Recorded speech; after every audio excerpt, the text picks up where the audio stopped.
Now, this next one is quite important. This is slide number 18, and when I talk about where cities are capable of going, this is a quote from Copenhagen. In a long and slow process, Copenhagen has reduced access to the city center by car, taking away traffic lanes and reducing parking by 2 to 3% per year in order to change public spaces from parking and traffic places to people places. And I've been going to Denmark for 35 years because following graduation, I married a Dane, and we go back every year. And Denmark has a situation now where by 2015, they will have reached 50% of their daily commute on bicycles.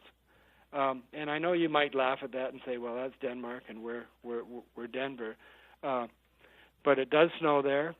They do have some hills there, but they also have gas that costs $8 a gallon. They have parking that costs $40 if you drive your car downtown to park for the day. So they have a community of commuters on bikes who are all relatively healthy and stress-free in the process. I've talked to the director of planning who's done this, and he said we couldn't have done it by coming along and taking all the parking away at once, but by reducing it by 2 or 3% a year, nobody seems to notice that it is disappearing. So it shows you where cities are capable of going. This next slide, slide number 19, is one that is analogous to Denver. I do a lot of work in Calgary and think that it's a city that feels very much like Denver, a high prairie city with mountains in the backdrop.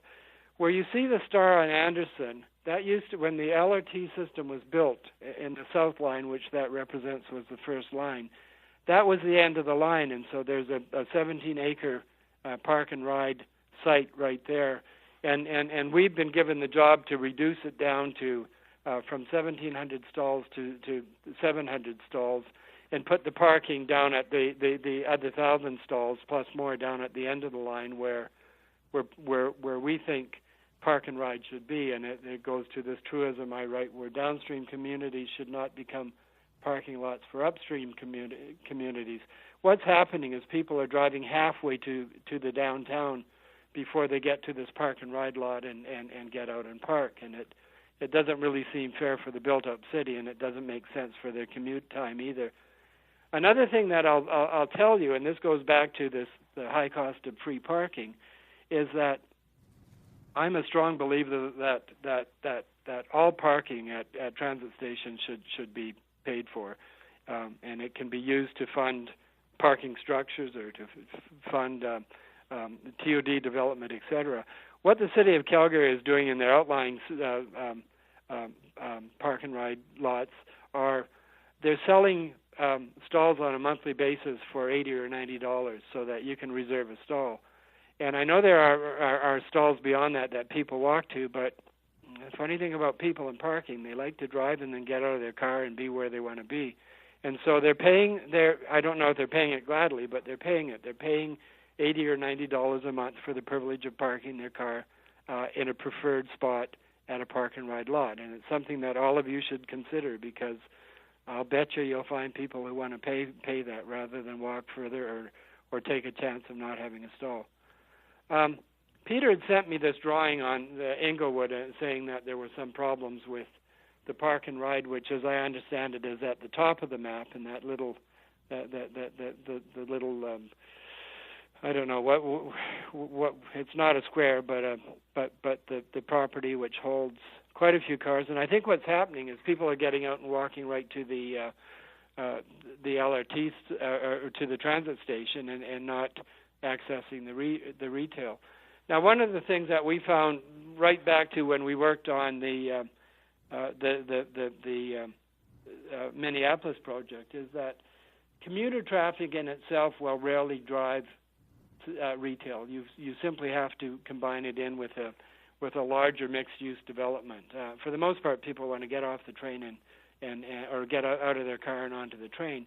However, if you go to slide 21 and look at what we've done at the right, if you put your parking with retail over it and when they get out of their car, they're walking through a pedestrian way, through a plaza, and to the train, they have a much better chance of stopping and shopping or having a coffee or whatever.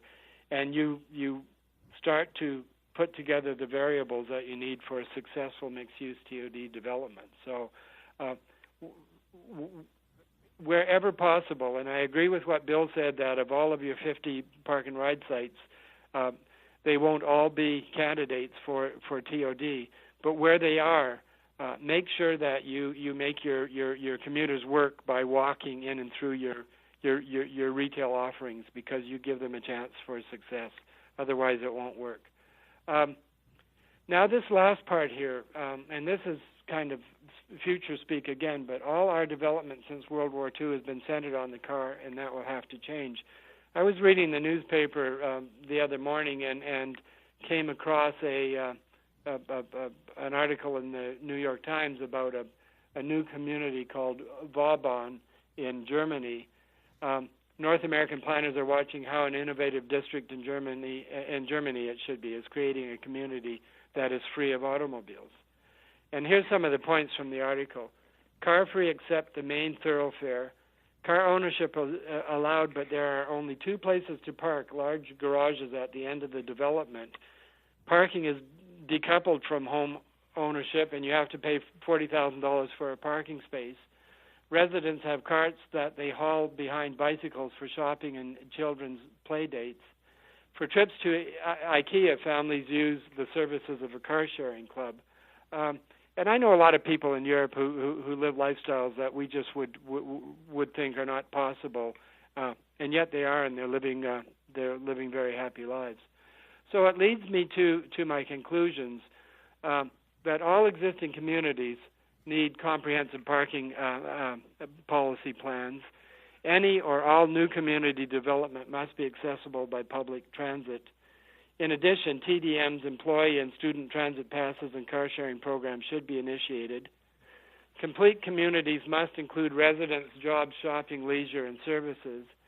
And the ultimate goal is to drastically reduce, not increase, the need for parking across North America. And a couple more that I wrote just as I was listening to the conversation this morning, and I've said them in part, but I'll reiterate them. There is no such thing as free parking, and building more parking stalls ultimately is not the answer. So that's my presentation. Thank you.